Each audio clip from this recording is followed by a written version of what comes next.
A paz do Senhor Jesus, estamos iniciando mais um programa Instantes Finais e eu quero agradecer por sua audiência, a você que assiste a nossa programação pela TV, pelo YouTube ou pelo site www.iadpeplay.org.br.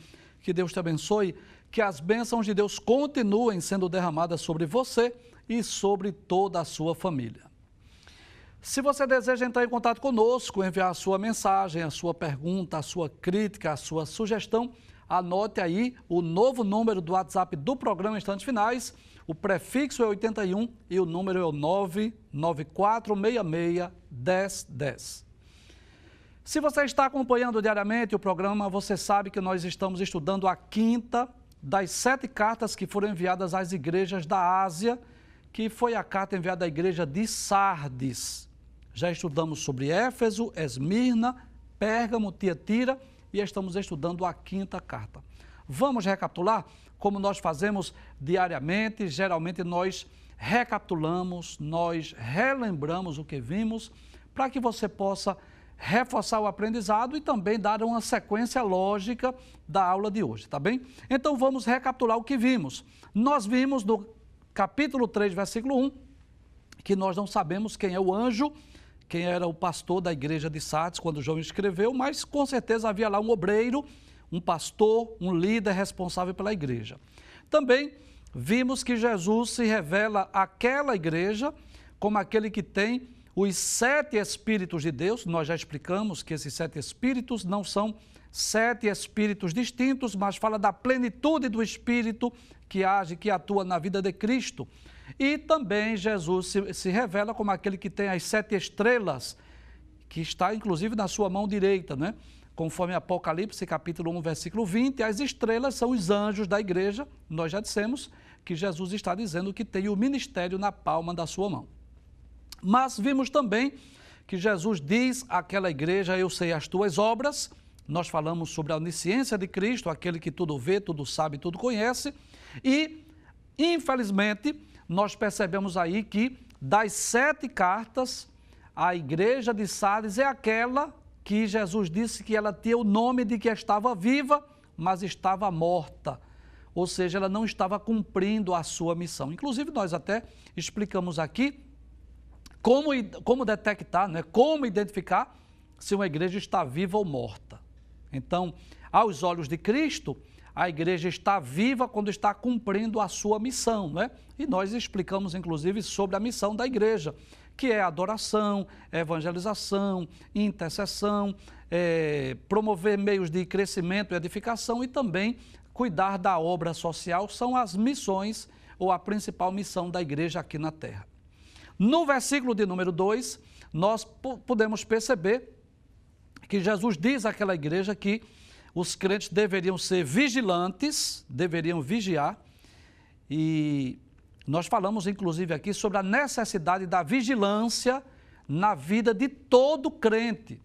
A vigilância não era uma exigência apenas da igreja de Sardes, mas nós vimos aí na vida de todo crente. Devemos estar de atalaia, de alerta, não é, vigilante, porque Jesus pode voltar a qualquer momento. E vimos também que Jesus diz àquela igreja que o pastor, o líder, deveria confirmar aqueles que estavam para morrer. Então, isso nos ensina que, embora a igreja de Sardes, aos olhos de Cristo, estava morta, mas havia ali alguns crentes fiéis que estavam vivos, embora corria o risco de morrer. Nós até ilustramos aqui com um hospital, não é? Onde a equipe médica vai dar prioridade, não a quem morreu, mas a quem está morrendo, quem está para morrer, para tentar salvar a sua vida. E nós paramos aí, fomos até aí, vamos dar continuidade a partir do versículo de número 2. Abre a tela, por gentileza. Então, Jesus disse: ser vigilante, confirma o restante que estava para morrer. Aí ele diz: porque não achei as tuas obras perfeitas diante de Deus. É a partir daí que nós vamos dar continuidade à nossa aula de hoje.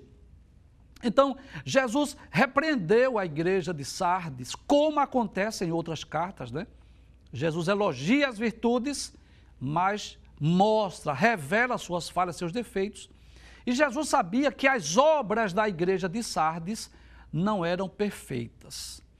Esta repreensão do mestre nos ensina que não basta ter obras, não basta ter serviço prestado, não basta trabalhar para o Senhor. Isso é bom, mas não é suficiente. É preciso, é necessário que as obras sejam boas, sejam obras perfeitas. Eu posso dizer, tem muita gente que trabalha para Jesus, que tem obra, que tem serviço prestado, mas as obras não são boas, não são perfeitas, não são obras agradáveis a Deus.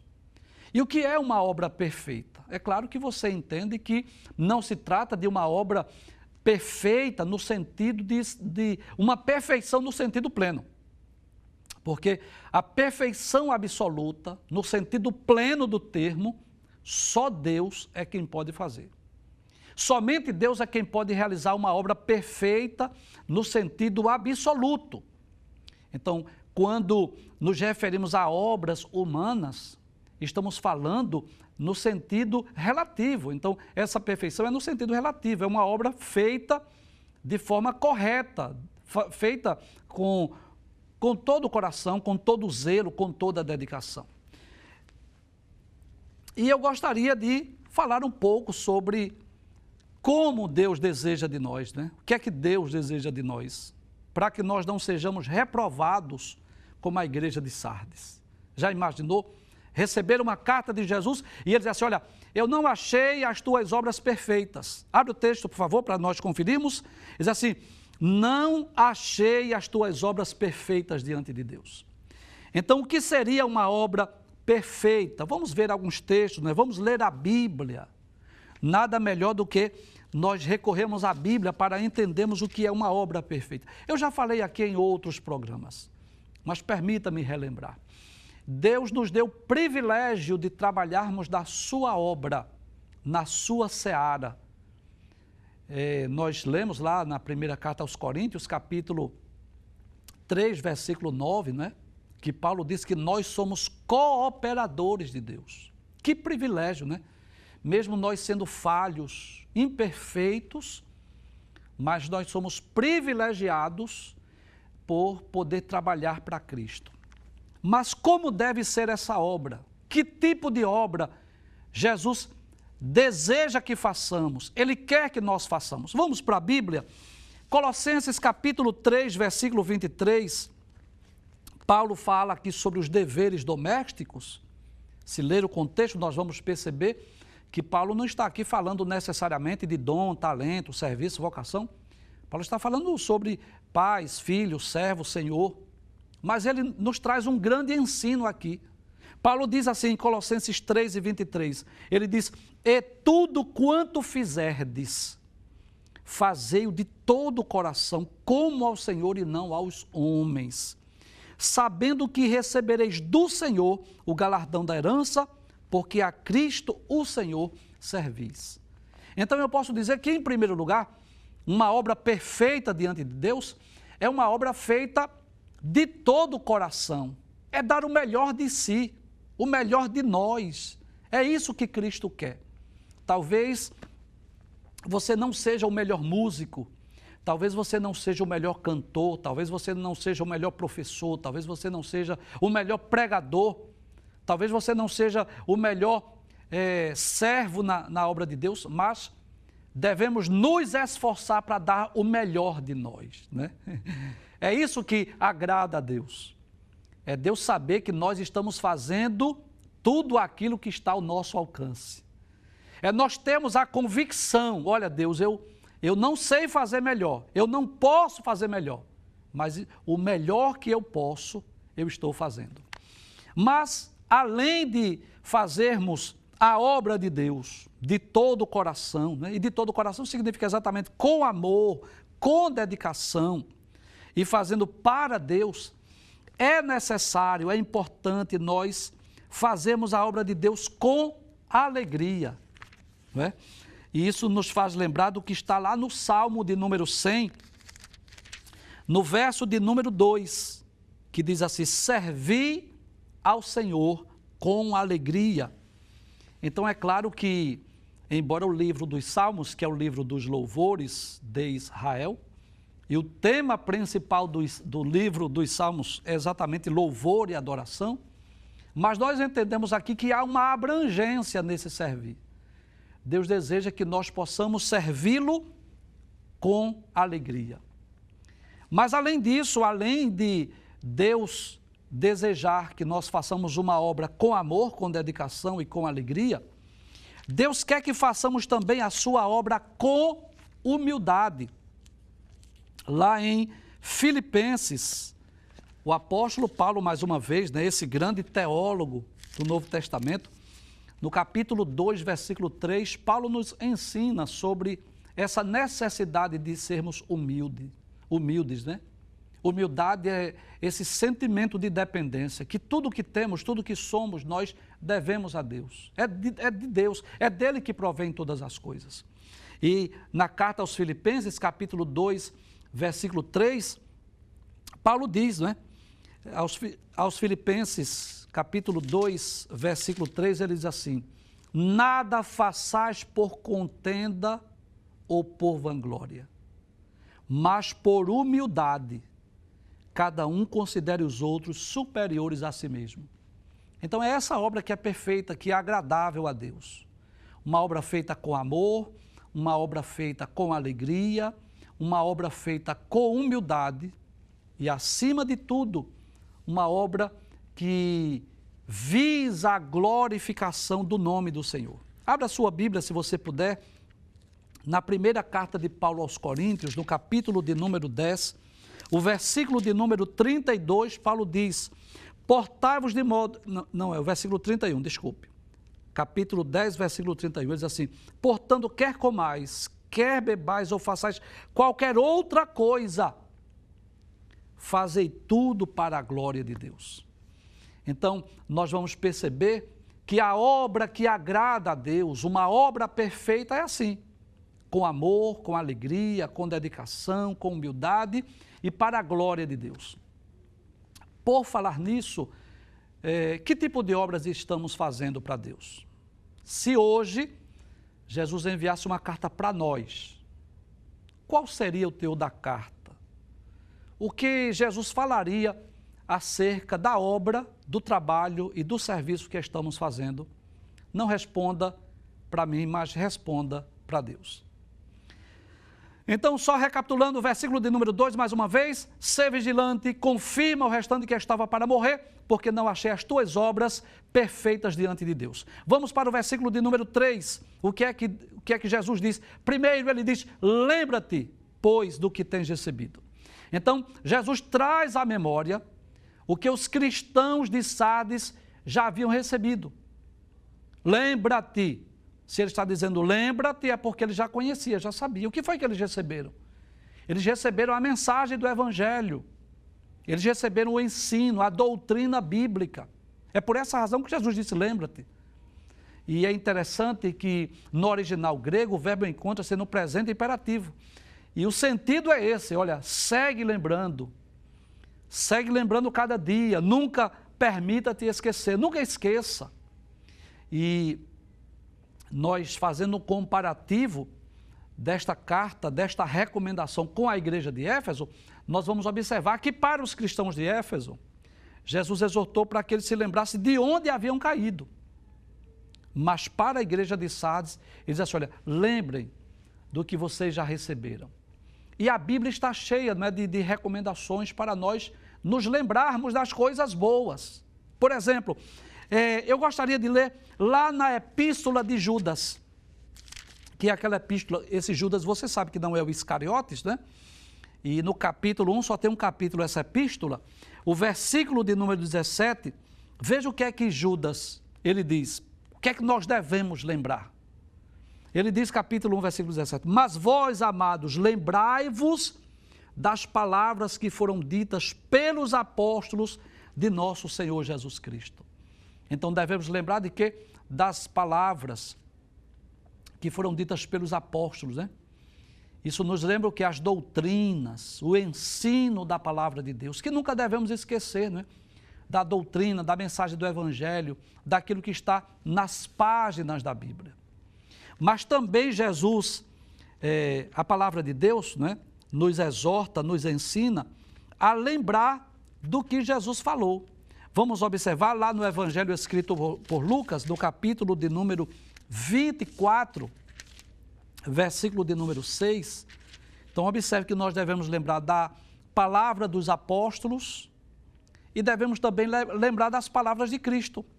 Capítulo 24 do Evangelho escrito por Lucas, versículo 6, que é a ocasião da ressurreição, onde um anjo aparece, no versículo 5, aparece às mulheres dizendo assim: por que buscais o vivente entre os mortos? Não está aqui, mas ressuscitou, o anjo anunciando às mulheres.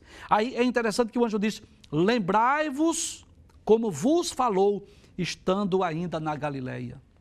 Então nós somos exortados a nos lembrar também da palavra de Cristo, não só da mensagem, do ensino, da doutrina dos apóstolos, mas também do ensino de Cristo. Veja o que diz João, capítulo 15, versículo de número 20, sobre essa importância de lembrar das coisas boas. Capítulo 15, versículo 20, lembrai-vos, agora é Jesus falando aos seus discípulos, lembrai-vos da palavra que vos disse. Então Jesus estava mais uma vez falando com os discípulos e dizendo para eles que eles deveriam lembrar daquilo que Jesus já havia dito. Inclusive, uma das atribuições do Espírito Santo na vida do crente, nós já falamos aqui sobre o Espírito Santo, que ele vem habitar em nós, promover o novo nascimento, a regeneração, a santificação, mas uma das atribuições do Espírito Santo na vida do crente é exatamente lembrar das palavras de Jesus. É Jesus quem diz isso. Veja em João capítulo 14, versículo de número 26, João diz: mas aquele Consolador, o Espírito Santo, que o Pai enviará em meu nome, vos ensinará todas as coisas e vos fará lembrar de tudo quanto vos tenho dito. Então, observe que é o Espírito Santo que nos faz lembrar as palavras de Cristo. Então, para aquela igreja, a igreja de Sardes, que Jesus disse: você tem nome de que vive, mas está morto. Para a igreja de Sardes, que Jesus disse: as tuas obras não são perfeitas. Do que é que eles deveriam lembrar? Da palavra de Deus, da palavra de Cristo, das palavras dos apóstolos. Significa voltar à Bíblia, voltar às Escrituras, voltar ao ensino, aquilo que eles já receberam no passado. Não eram ingênuos, não eram inocentes. Jesus não estava falando com pecadores, Jesus estava falando com o crente, com aqueles que conheciam a Bíblia, conheciam a palavra. Então, por isso Jesus diz que eles deveriam lembrar, mas não apenas lembrar. Jesus diz assim, lembra-te, pois, do que tens recebido e ouvido, que aí refere-se à doutrina, ao ensino, à palavra de Cristo e dos apóstolos, mas ele diz também, e guarda-o. Então, guardar significa cumprir, significa obedecer. Lá no original, o verbo está no presente imperativo. Indica o quê? Uma ação contínua, uma ação continuada. No sentido de dizer assim, olha, nunca deixe de observar, nunca deixe de guardar os mandamentos do Evangelho. Guarda e observa-os diariamente.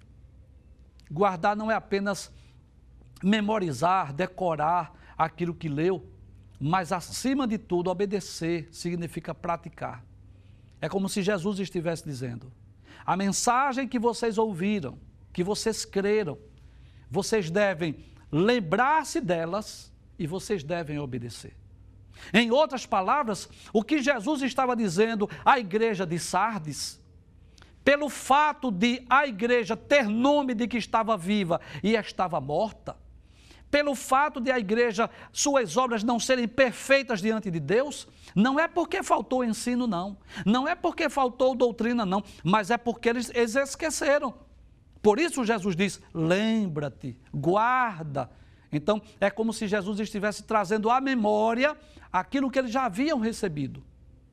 Mas observe que Jesus diz ainda, vamos abrir o texto, lembra-te, pois, do que tens recebido e ouvido, e guarda-o, e arrepende-te. Então, arrepender-se significa sentir uma tristeza profunda por haver pecado, por haver transgredido, por haver violado as leis de Deus. É um desejo profundo de voltar-se a Deus, de buscar o perdão, o favor divino. É o que aconteceu com o salmista Davi no Salmo 51, quando ele foi repreendido pelo profeta Natã, ele reconheceu o seu erro, e ele vai a Deus arrependido, confessar o seu pecado, buscar o perdão. Então nós vamos perceber na Bíblia Sagrada, à luz das Escrituras, que o arrependimento, ele é uma exigência, é uma condição à salvação. Sem arrependimento, ninguém será salvo. Vários textos na Bíblia Sagrada nos mostram isso. Deus exige que todos os pecadores se arrependam. Eu já falei aquilo várias vezes, mas eu vou repetir mais uma vez. 3 passos para que o homem possa ser salvo, né? Os 3 primeiros, eu costumo dizer que são 5, mas os 3 primeiros, que é exatamente a fé, o arrependimento e a conversão. E o arrependimento é uma condição sine qua non, ou seja, sem a qual ninguém será salvo. E eu vou começar falando do arrependimento, da necessidade do arrependimento para o pecador, depois eu vou falar sobre a necessidade do arrependimento para os crentes. Deixa eu falar aqui nessa câmera, por favor. Então, vamos abrir a Bíblia, nós vamos observar que esse foi um dos principais temas dos ensinos, dos sermões de Cristo. Vamos abrir nossa Bíblia, lá em Mateus capítulo de número 4, versículo de número 17, diz assim: desde então começou Jesus a pregar e a dizer: arrependei-vos, porque é chegado o reino de Deus, ou o reino dos céus. Então, foi um dos temas principais da mensagem de Cristo, a necessidade do arrependimento. Jesus veio para trazer essa mensagem. Veja lá no capítulo 9, versículo de número 13, quando Jesus está lá na casa de Levi, que também é chamado de Mateus, que as pessoas começaram, né, a se escandalizar porque ele estava lá entre os publicanos e pecadores. Veja o que Jesus disse. Ele disse: ide, porém, e aprendei o que significa misericórdia quero e não sacrifício. Porque eu não vim chamar os justos, mas os pecadores ao arrependimento. Então Jesus deixa bem claro que a missão dele aqui na terra não foi buscar justo, não. Ele veio buscar exatamente os pecadores, chamar os pecadores ao arrependimento. Mas esta não foi a mensagem pregada apenas por Jesus. Nós vamos observar que foi a mensagem também pregada pelos apóstolos. Capítulo 2 do livro dos Atos dos Apóstolos, após a descida do Espírito Santo, quando o Espírito Santo desceu ali sobre aqueles 120 irmãos, nós vamos perceber no capítulo 2, versículo de número 38, que Pedro disse assim: arrependei-vos. Olha aí, Pedro, que aprendeu com Cristo, chamando os homens ao arrependimento. E ele diz: arrependei-vos e cada um de vós seja batizado em nome de Jesus Cristo para perdão dos pecados. Ou seja, sem o arrependimento não pode haver perdão de pecados. Aí ele diz: e recebereis o dom do Espírito Santo. Mais uma vez no capítulo 3, versículo 19, mais uma vez Pedro, dessa vez, né, do capítulo 3, depois que ele curou aquele coxo que estava à porta do templo chamado Formosa, na autoridade do nome de Jesus, aí Pedro aproveita para pregar, para trazer a mensagem do Evangelho.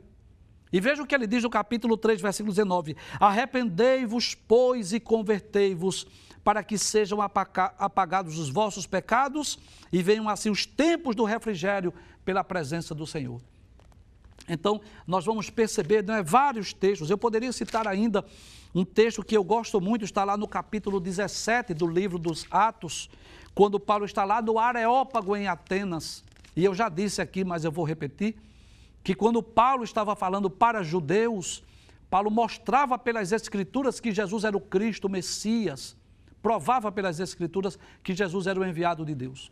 Mas quando Paulo estava diante de gentios que não conheciam a lei, que não conheciam a palavra de Deus, Paulo falava sobre o Deus que criou todas as coisas.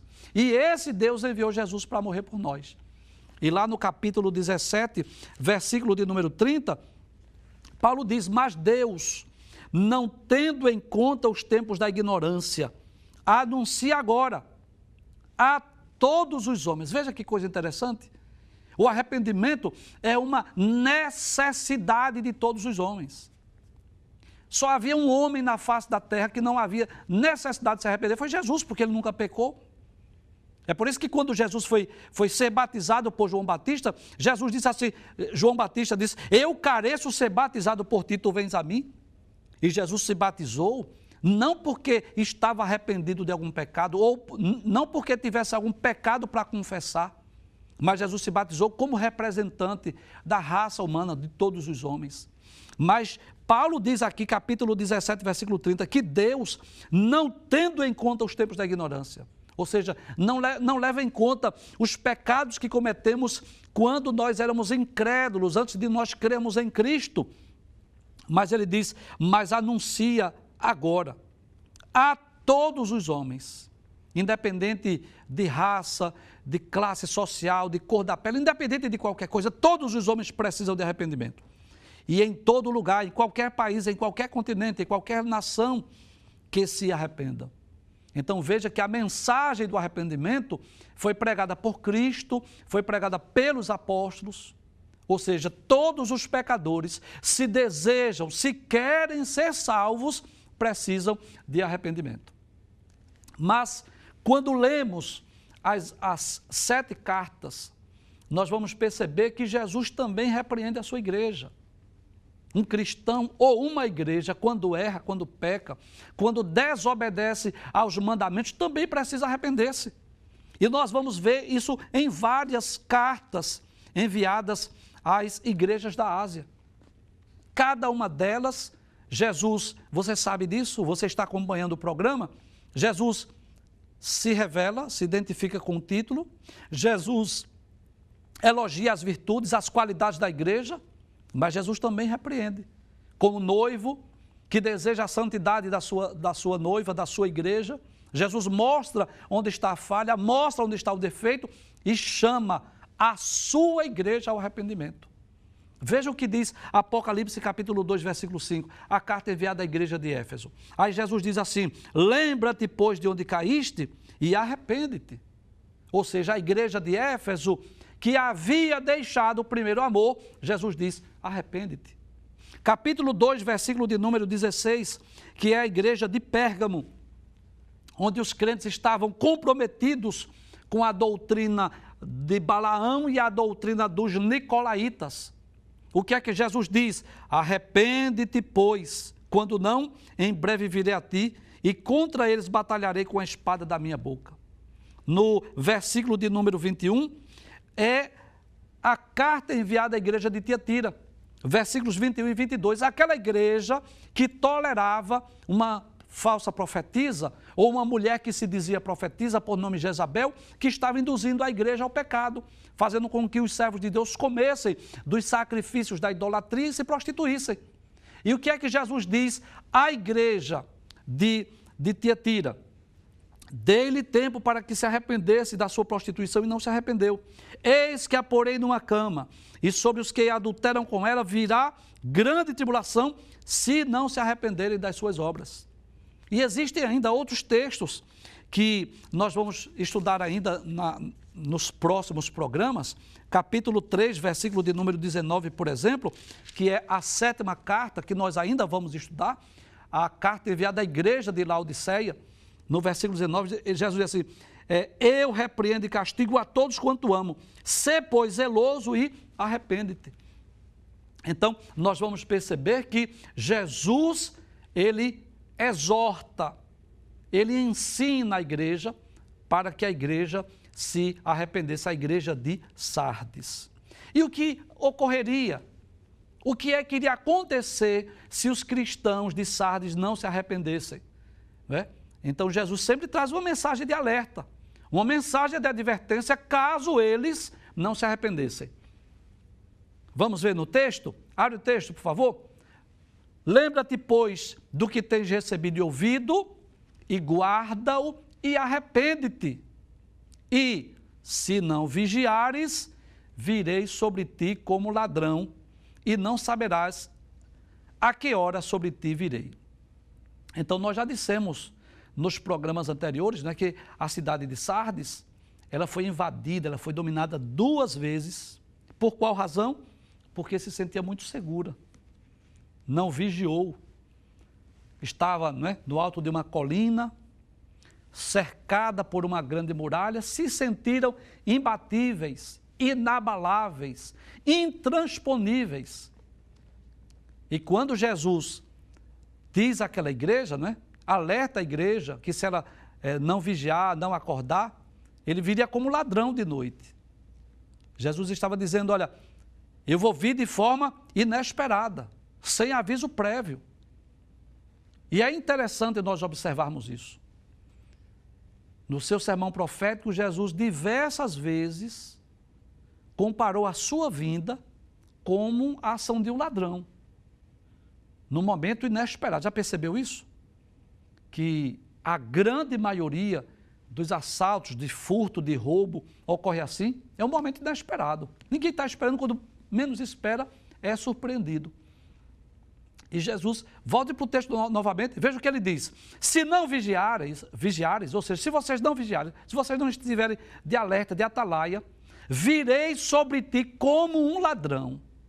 Então, é Jesus quem diz isso. Vamos abrir a nossa Bíblia, vamos confirmar que a vinda de Jesus será, sim, um momento inesperado, surpreendente.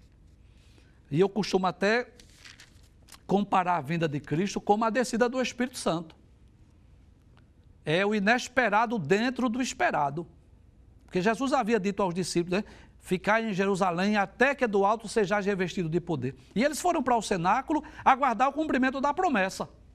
Mas no capítulo 2 de Lucas, aí Lucas diz assim, no capítulo 2 de Atos, desculpe, aí Lucas diz assim, de repente, ou seja, era algo esperado, porque Jesus havia dito, ficai em Jerusalém até que sejais revestido de poder, mas foi de repente.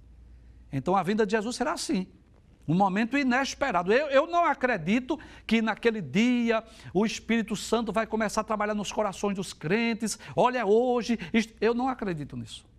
Não acredito porque não vejo base bíblica. Mas entendo sim que será algo repentino, inesperado. Vamos ver a Bíblia? Vamos ver o que é que Jesus diz? Capítulo 24, versículos 43 e 44 do Evangelho escrito por Mateus. Isso é o sermão profético de Jesus. Ele diz assim, mas considera isto, se o pai de família soubesse a que vigília da noite haveria de vir o ladrão, vigiaria e não deixaria que fosse arrombada a sua casa. Por isso, estáis vós apercebidos também, porque o Filho do Homem há de vir a hora em que não penseis. E é interessante que os apóstolos também falaram acerca da vida de Jesus como ladrão. Por exemplo, o apóstolo Paulo, escrevendo aos Tessalonicenses, capítulo de número 5, na primeira epístola aos Tessalonicenses, no versículo de número 2 e versículo 4. Veja o que Paulo diz. Ele diz assim, porque vós mesmos sabeis muito bem que o dia do Senhor virá como o ladrão de noite. Veja o versículo 4, ele diz, mas vós, irmãos, já não estáis em trevas, para que aquele dia vos surpreenda como um ladrão, ou seja, de forma inesperada, de forma repentina, de surpresa. Veja o que o apóstolo Pedro diz, também corroborando com esta mensagem de Cristo, com essa mensagem de Paulo, na segunda epístola de Pedro, capítulo 3, versículo 10, Pedro diz assim, mas o dia do Senhor virá como o ladrão de noite, no qual os céus passarão com grande estrondo, e os elementos ardendo se desfarão, e a terra e as obras que nela há se queimarão.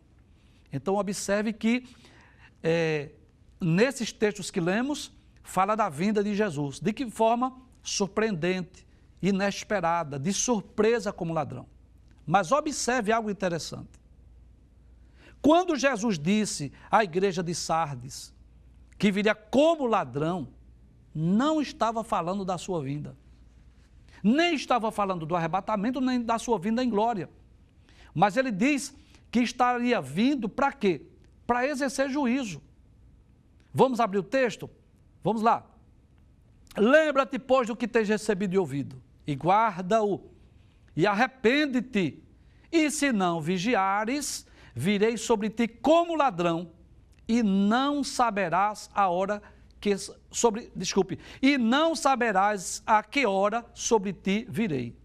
Então, vir ali não era para arrebatar a igreja, até porque aqueles crentes, eles já dormiram.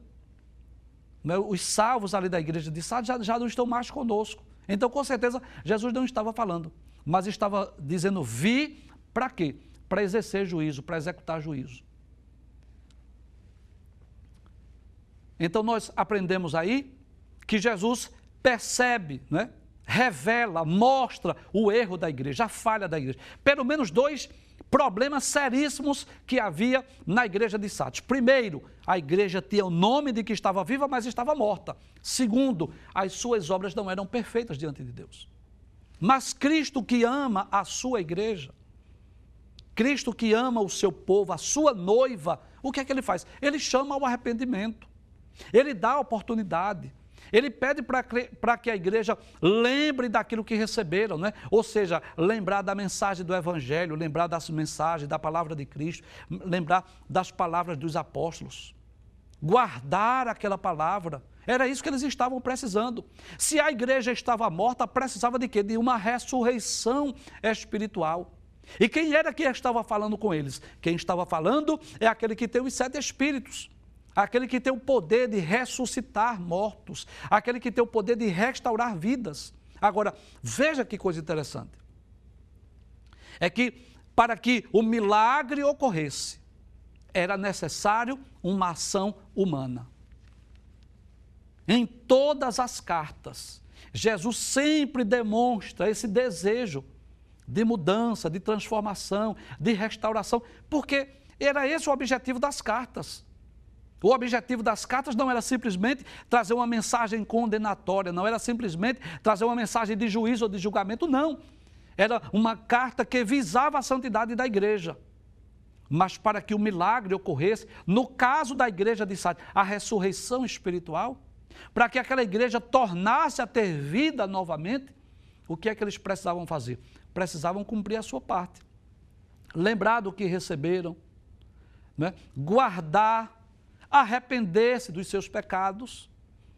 Aí, se assim eles fizessem, com certeza a sua vida espiritual seria restaurada. A igreja passaria a ter vida mais uma vez. Mas caso eles não cumprissem, caso eles não guardassem, caso eles não lembrassem das palavras do Senhor, o que era que viria? Viria o juízo. Aí Jesus diz assim, que viria de que forma? Viria de forma repentina, viria de forma inesperada, viria para quê? Para exercer, para executar juízo. Então, era isso que Jesus esperava da sua igreja, e por que não dizer? De cada igreja, ou de cada crente, que está assim como Sardes. De cada igreja, ou de cada cristão, que já está morto. Que com os olhos de Cristo, ele diz assim, você tem nome que está vivo, mas está morto. Cujas obras não são perfeitas diante de Deus.